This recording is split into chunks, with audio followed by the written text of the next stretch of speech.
ni devolution conference gima nanyisi ni ok ochikore gi tir gi dwaro ma japiny ma samoro connection onge ineno ka pod entiere gi gima ni show of opulence.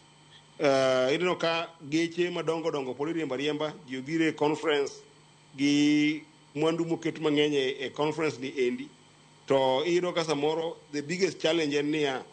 devolved functions gigo eko momi counties mag sirikal mag gwenge gi eki mondo tim. Be nitie scorecard monya wacho ni higa mokalo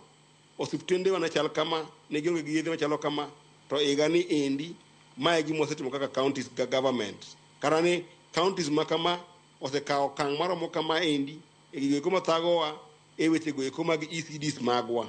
to magi eki pod struggle gi ECDs machalo kama. Scorecard ma devolution conference onego bed ni bedo scorecard ming'iyo e devolved functions momi county government. Kuom ranyisi nitiere kawuono ne nitiere governor ma Murang'a manotemo ng'iko yango tie wach ni osetimo okang' machalo nade e weche go eko mag automation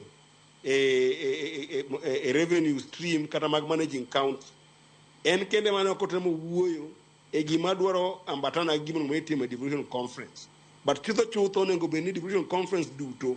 en ng'iyo kuma ng'ikruok moro mabede e gigo eko momi governors mondo tim kaka devolved functions, weche mag pi,